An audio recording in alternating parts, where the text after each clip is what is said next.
Hello everyone, welcome to the channel Eye of Law. मेरे इस channel पे आपको लॉ से रिलेटेड वीडियोस देखने को मिलती है।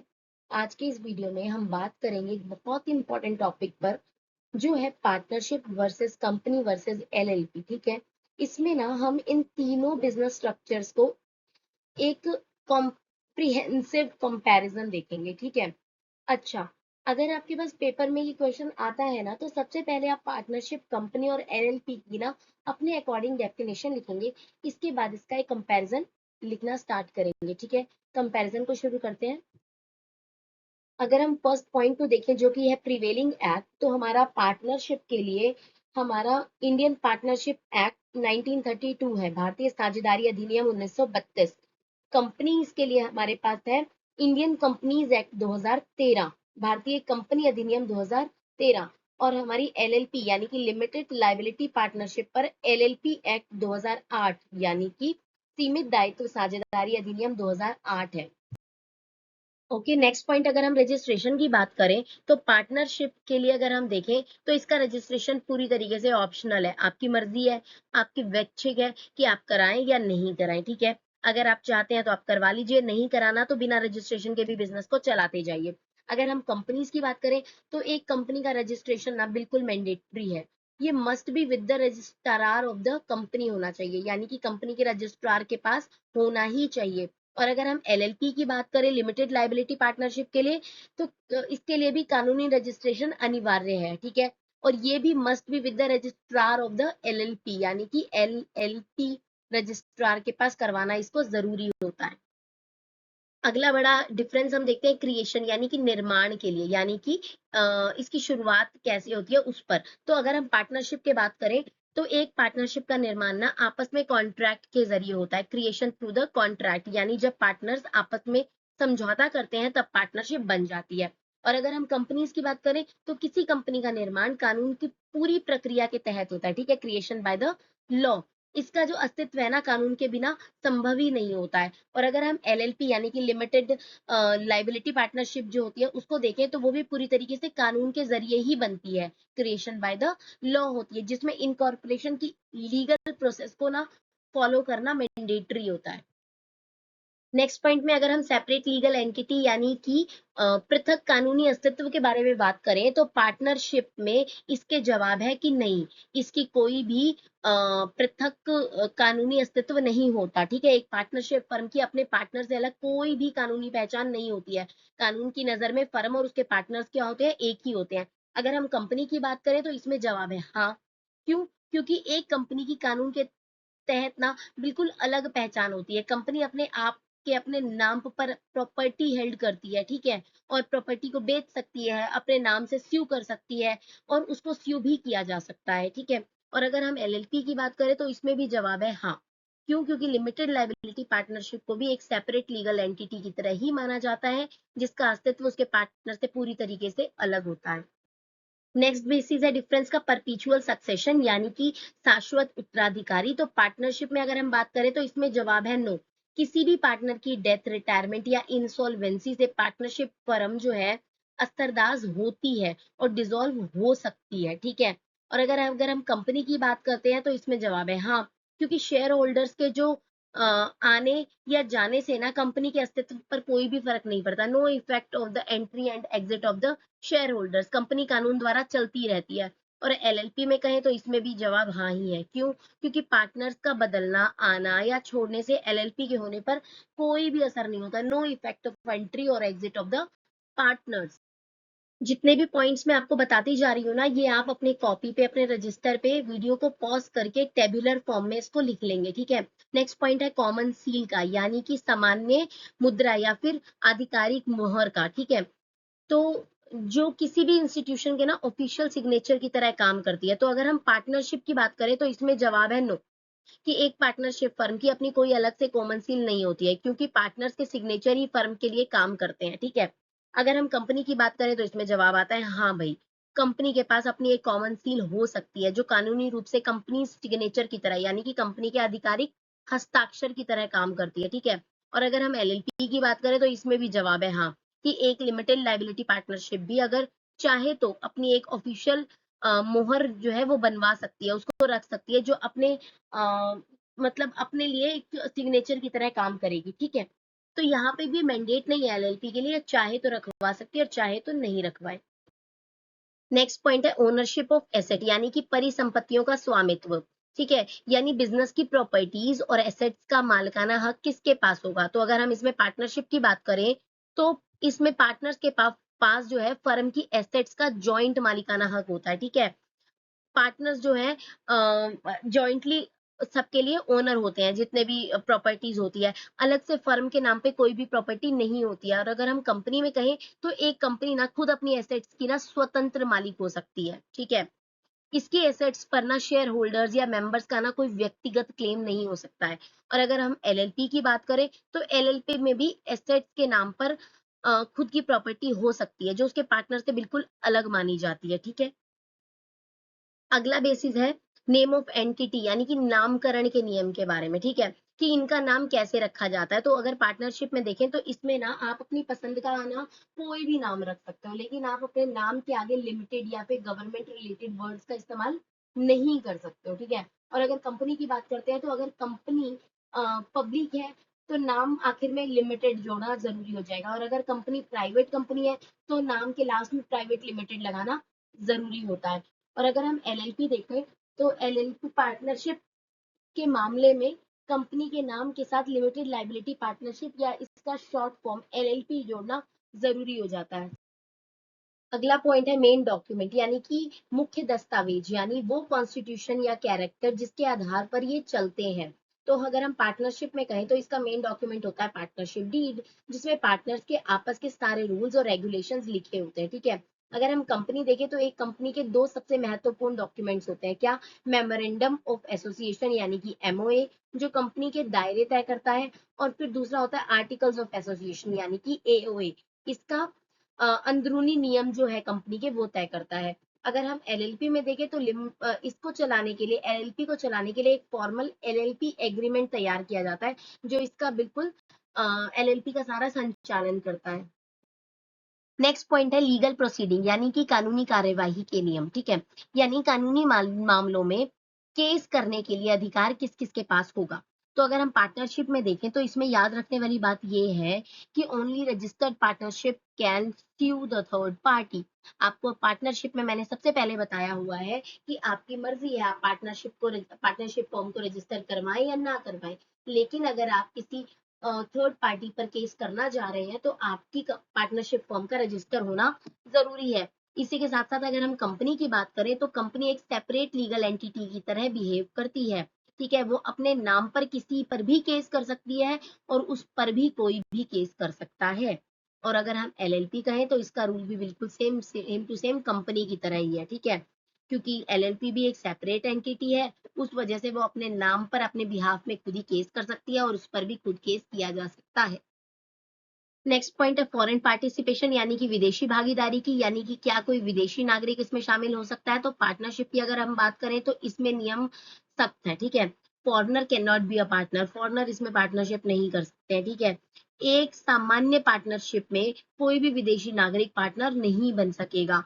कंपनी में अगर देखें तो इसमें पूरी छूट होती है, foreigner can be a member of the company. एक विदेशी नागरिक किसी कंपनी के शेयर का खरीद, किसी भी विदेशी कंपनी के शेयर को खरीद करके ना उसका मेंबर बन जाता है, ठीक है। और अगर हम एलएलपी की बात करें तो इसमें भी फॉरेन पार्टिसिपेशन जो है वो अलाउड होती है, ठीक है। कानून के मुताबिक एक विदेशी व्यक्ति एलएलपी में भी पार्टनर बन सकता है। अब पॉइंट है बेसिस है लाइबिलिटी, यानी कि दायित्व, यानी बिजनेस के नुकसान या कर्जे की भरपाई कौन करेगा। तो पार्टनरशिप में है ना, इसमें अनलिमिटेड लाइबिलिटीज ऑफ पार्टनर्स होती है, ठीक है। अगर किसी फर्म पे कोई कर्जा है ना तो पार्टनर्स की पर्सनल प्रॉपर्टी को बेचकर भी जो कर्जा देने वाले हैं ना, जो क्रेडिटर्स है ना, वो अपना कर्जा वापस ले सकते हैं, ठीक है।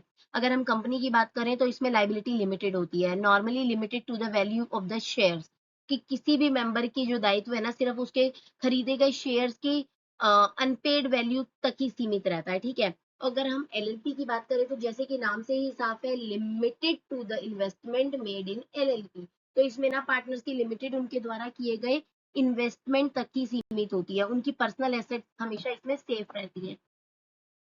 नेक्स्ट डिफरेंस है on the basis of the number of members, यानी कि सदस्यों की संख्या, की लीगल लिमिट्स क्या है। तो पार्टनरशिप में मैंने आपको बताया मिनिमम 2 बंदे होने चाहिए, मैक्सिमम 50 बंदे हो सकते हैं, ठीक है। कंपनी के लिए अगर हम कहें तो इसके 2 अलग-अलग रूल्स हैं, प्राइवेट कंपनी और पब्लिक कंपनी। तो अगर हम प्राइवेट कंपनी में देखें तो मिनिमम 2 सदस्य और मैक्सिमम 200 सदस्य हो सकते हैं। और अगर हम पब्लिक कंपनी की बात करें तो मिनिमम 7 सदस्य और मैक्सिमम के लिए कोई लिमिट नहीं है, कितने भी बंदे हो सकते हैं। एलएलपी की अगर हम बात करें तो इसमें बिजनेस ना शुरू करने के लिए मिनिमम 2 सदस्य चाहिए, जबकि अधिकतम सदस्य पर नो लिमिट होती है, ठीक है। अब देखते हैं हम एजेंसी रिलेशनशिप यानी कि एजेंसी संबंध की, यानी कौन किसके एजेंट हो रहा है, ठीक है। अगर हम पार्टनरशिप देखें तो इसमें ना every partner is agent of the firm and for others partner, ठीक है। यानी कि एक पार्टनर का किया गया काम जो है फर्म को और बाकी सभी पार्टनर्स को कानूनी रूप से बांध देता है। अगर हम कंपनी की बात करें तो इसमें directors are companies agent, not of members, ठीक है। जो डायरेक्टर है ना वो सिर्फ कंपनी के एजेंट होते हैं, वो इंडिविजुअल शेयर होल्डर्स के या फिर मेंबर्स के एजेंट नहीं होते हैं। और अगर हम एलएलपी की बात करें तो इसका नियम थोड़ा सा अलग है, every partner is agent for LLB not for other partners. तो इसका मतलब है कि हर पार्टनर सिर्फ एलएलपी फर्म का ही एजेंट होता है, उसके एक्ट के लिए बाकी के पार्टनर्स पर्सनली जिम्मेदार नहीं होते हैं। अब हम देखते हैं ट्रांसफरेबिलिटी यानी कि हस्तांतरणीयता, ठीक है। यानी कि क्या कोई सदस्य अपना इंटरेस्ट या शेयर किसी और को ट्रांसफर कर सकता है। तो अगर हम पार्टनरशिप में देखें तो इसमें नियम ना कड़े हैं, थोड़े से सख्त हैं। इसमें ना जब तक बाकी सभी पार्टनर्स राजी नहीं होंगे ना तो कोई भी पार्टनर्स अपना हिस्सा किसी भी तीसरे को बेच नहीं सकता है। अगर हम कंपनी देखें तो अगर पब्लिक कंपनी है ना तो शेयर आसानी से ट्रांसफर हो सकते हैं, लेकिन public company no restrictions on transfer, ठीक है। और एलएलपी की अगर हम बात करें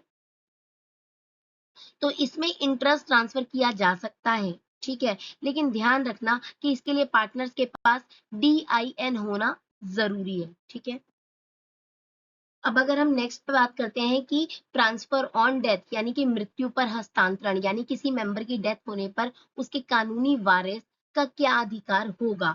अगर हम पार्टनरशिप में देखें तो किसी भी पार्टनर की डेथ पर लीगल हेयर्स जो है, जो उनके कानूनी वारिस हैं, उनको जो है कैपिटल और प्रॉफिट का हिस्सा तो मिल जाएगा, मगर मगर क्या होता है ना, वो ऑटोमेटिक तरीके से फर्म में पार्टनर नहीं बन पाएंगे।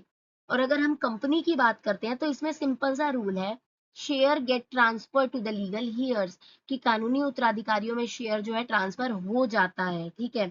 और एलएलपी की बात करें तो इसके नियम जो है ना पार्टनरशिप जैसे ही हैं, ठीक है। कि लीगल हियर्स जो वारिस है ना उनको फाइनेंशियल शेयर तो मिल जाएगा, पर वो बिना किसी नए एग्रीमेंट के ना पार्टनर्स नहीं बन पाएंगे। हाँ जी, नेक्स्ट पॉइंट है आपका डायरेक्टर आइडेंटिटी यानी कि डीआईएन। देखो मैंने आपको ट्रांसफर में बताया था इससे 2 स्लाइड पहले, जिसमें मैंने आपको बताया था कि एलएलपी को ट्रांसफर के लिए आपको डीआईएन होना जरूरी है, ठीक है। तो देखते हैं पार्टनरशिप में, क्योंकि इसमें डायरेक्टर्स होते ही नहीं है इसलिए नॉट ऑब्लिगेटरी फॉर पार्टनर्स, ठीक है। तो पार्टनर्स के लिए डीआईएन लेना जरूरी नहीं है। अगर हम कंपनी की बात करें तो इसमें ये पूरी तरीके से अनिवार्य है, obligatory for directors before appointment, किसी भी व्यक्ति को डायरेक्टर बनने से पहले डीआईएन लेना ही पड़ेगा। और अगर हम एलएलपी की बात करें तो इसमें डेजिग्नेटेड पार्टनर्स के लिए नियम साफ है, ठीक है। कि यस, एलएलपी को चलाने वाले जितने भी मुख्य सदस्य हैं ना उन सबके पास ये नंबर लेना जरूरी होता है। अगला डिफरेंस का बेसिस है डिजिटल सिग्नेचर यानी कि डिजिटल हस्ताक्षर, ठीक है। तो पार्टनरशिप में ना फाइलिंग ऑनलाइन मैंडेटरी नहीं होती है, ठीक है। इसलिए no need for digital signature. Partners के लिए किसी को कोई जरूरत नहीं है कि हाँ आपको डिजिटल सिग्नेचर लेना जरूरी है।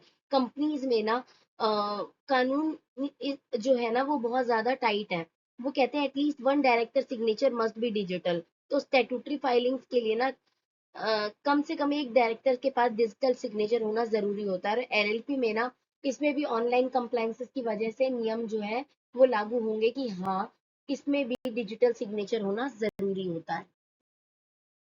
नेक्स्ट बेसिस है हमारे पास सिसेशन ऑफ मेंबरशिप यानी कि सदस्यता की समाप्ति, यानी कि कोई सदस्य बिजनेस से अलग कैसे हो सकता है। अगर हम पार्टनरशिप में देखें ना तो इसका नियम ना आपस की सहमति पर निर्भर करता है, ठीक है।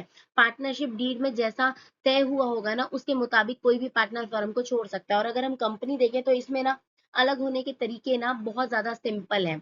जैसे ही कोई मेंबर अपना शेयर बेच देता है ना उसकी मेंबरशिप उसी समय खत्म हो जाती है। और अगर हम एलएलपी में देखें तो इसमें ना कानूनी रूप से नोटिस देना जरूरी होता है, ठीक है। और नोटिस जो है ना वो prior notice of 30 days required होता है, कि अगर कोई पार्टनर अलग होना चाहता है ना तो उसे कम से कम 30 दिन पहले ना एक फॉर्मल नोटिस देना ही पड़ेगा। अब नेक्स्ट में हम नेक्स्ट पॉइंट देख रहे हैं, वो है ऑफिशियल मीटिंग, यानी कि बैठकें जो होती है ना, मीटिंग्स जो होती हैं किसी कंपनी की, पार्टनरशिप की, ये कैसे होती हैं, इसके क्या कानूनी तरीके हैं। तो पार्टनरशिप में ना इसमें कोई भी कानूनी बंधन नहीं होता है, ठीक है। अगर कोई भी पार्टनर्स है ना वो आपस में कभी भी बात कर सकते हैं, और कोई फॉर्मल मीटिंग रूल बनाने की कोई जरूरत नहीं होती है। कंपनी में अगर हम देखें ना तो इसमें नियम जो होते हैं ना वो सबसे ज्यादा सख्त है। कैसे कि एक कंपनी के जो बोर्ड मेंबर्स होते हैं ना, और एनुअल जनरल मीटिंग्स होती है ना जो एजीएम, वो इस तरीके की जो फॉर्मल मीटिंग्स होती है उनको ना करना ही पड़ता है कानूनी रूप से कंडक्ट टाइम टू टाइम, ठीक है। और अगर हम एलएलपी देखें तो इसके जो रूल्स होते हैं ना वो पार्टनरशिप की तरह ना फ्लेक्सिबल है, कि कोई भी मैंडेट नहीं है कि हाँ इस तरीके की मीटिंग्स, फॉर्मल मीटिंग्स का होना, इस तरीके का कोई प्रोविजन नहीं होता है एलएलपी के लिए भी। नेक्स्ट पॉइंट आपका मैनेजरल पर्सनल, यानी कि प्रबंधकीय कर्मी, यानी बिजनेस के जो रोजमर्रा के काम है ना वो कैसे चलते हैं और कौन चलाता है उनको। तो अगर हम पार्टनरशिप देखें ना तो इसमें कोई अलग से मैनेजमेंट टीम नहीं होती है, ठीक है। सभी पार्टनर्स के पास बिजनेस चलाने के जो है ना बराबर के अधिकार होते हैं। नेक्स्ट अगर हम कंपनी देखते हैं ना तो इसमें जो ओनरशिप और मैनेजमेंट है ना वो अलग अलग होती है। मतलब कि शेयर होल्डर्स अपने सदस्यता जो है ना वो सिर्फ इन्वेस्ट करते हैं, बाकी जो कंपनी चलाने की जिम्मेदारी होती है ना वो बोर्ड मेंबर्स के पास होती है। और अगर हम एलएलपी की बात करें तो इसके नियम जो है ना वो थोड़े से अम, अ, एक अलग से रूप दिया गया है इनके नियमों को, कि एलएलपी के सभी पार्टनर्स के बजाय सिर्फ चुने गए जो डेजिग्नेटेड पार्टनर्स है ना वही मैनेजमेंट और जितने भी काम है ना उनकी जिम्मेदारी संभालेंगे। देखिए, अब हम बात करते हैं एनुअल फाइलिंग, यानी कि वार्षिक फाइलिंग की, कि हर साल सरकार को जो भी दिया जाने वाला अकाउंट्स और रिटर्न है ना उसके बारे में। तो पार्टनरशिप में अगर देखते हैं ना तो इसमें जो रूल्स है ना बहुत ही इजी है, कि कोई भी जरूरत नहीं है हर साल रिटर्न फाइल करने की, ठीक है। अगर हम कहते हैं कंपनी के बारे में तो इसमें जो है ना इसमें ऑब्लिगेटरी होता है to file annual return and statements, मतलब हर कंपनी को MCA, ministry of corporation affairs के पास ना अपनी फाइनेंशियल स्टेटमेंट और एनुअल रिटर्न्स हर साल कानूनी रूप से जमा करनी ही होती है। और अगर हम एलएलपी की बात करें तो इसमें भी ट्रांसपेरेंसी जरूरी है, ऑब्लिगेटरी है यहाँ पे भी एनुअल रिटर्न और स्टेटमेंट्स को फाइल करना, ठीक है। नेक्स्ट बेसिस है मर्जर, यानी कि विलय का नियम, ठीक है। तो इस मतलब कि दो बिजनेस को आपस में कैसे जोड़ा जा सकता है। तो पार्टनरशिप में ना कोई फॉर्मल कानूनी दायरा नहीं होता है, ठीक है। इसमें no merger of one firm into another, दो अलग पार्टनरशिप्स के एक्ट के तहत ही उस तरह के मर्जर नहीं हो सकते, ठीक है, जैसे कॉर्पोरेट बॉडीज का होता है। अगर हम कंपनी की बात करें तो इसमें जो है ना बकायदा प्रोविजन दिए गए हैं कि company can merge into one another company, ठीक है। तो कंपनी एक्ट के रूल्स और कोर्ट और एनसीएलटी के अप्रूवल के बाद दो कंपनीज जो है आपस में ना मर्जर कर सकती हैं, ठीक है। और अगर हम एलएलपी की बात करें तो इसमें भी कॉर्पोरेट स्ट्रक्चर की वजह से ना छूट है, ठीक है, possible as per the act. LLP के एक्ट के मुताबिक दो या दो से ज्यादा एलएलपी का आपस में ना मर्जर जो है वो कॉम्प्रोमाइज किया जा सकता है। लास्ट स्लाइड में मैंने आपको मीनिंग या फिर डेफिनेशन दिया हुआ है, ठीक है, ताकि आप इसके मीनिंग और या फिर डेफिनेशन को अच्छे से याद रख सकें। तो पार्टनरशिप है कि ये ना दो या दो से ज्यादा लोग, ठीक है, जब आपस में जुड़कर किसी बिजनेस को, व्यापार को चलाने और उसके फायदे या नुकसान को आपस में बांटने के लिए एग्री हो जाते हैं, राजी हो जाते हैं ना, तो उसे हम पार्टनरशिप बोल देते हैं। अगर हम कंपनी की बात करें तो ये एक बड़ा कानूनी दायरा है, ठीक है। ये एसोसिएशन ऑफ पर्सन है who invest money towards common stock to carry on business and share profit. मतलब ये ऐसे लोगों का संगठन है जो एक कॉमन कैपिटल या स्टॉक में पैसा इन्वेस्ट करते हैं ताकि बिजनेस को चलाया जा सके और उससे होने वाले मुनाफे को आपस में शेयर किया जा सके। इसकी अपनी एक सेपरेट लीगल आइडेंटिटी होती है, ठीक है। एलएलपी यानी कि लिमिटेड लाइबिलिटी पार्टनरशिप की अगर हम बात करें तो ये नए जमाने का एक मॉडर्न हाइब्रिड मॉडल है, ठीक है। एलएलपी असल में ना एक ऐसा कॉर्पोरेट जरिया है जो प्रोफेशनल्स की एक्सपर्टीज और इंटरप्रेनर्स की ना नई सोच को एक साथ लाता है, ठीक है। ये उन्हें लिमिटेड लाइबिलिटी की सिक्योरिटी देता है और बिना किसी रिजिड रूल के आसानी और फ्लेक्सिबिलिटी के साथ बिजनेस ऑपरेट करने की ना उनको रजामंदी देता है, ठीक है। इसी के साथ हमारा पार्टनरशिप कंपनी और एलएलपी के बीच में डिफरेंस खत्म होता है। अगर कोई डाउट रह जाता है तो मुझे कमेंट करिए। मेरी वीडियोस के बारे में आपकी क्या प्रतिक्रिया है उसके लिए भी मुझे कमेंट करिए। मेरे वीडियोस को लाइक करिए, मेरे चैनल को सब्सक्राइब करिए। Thanks for watching.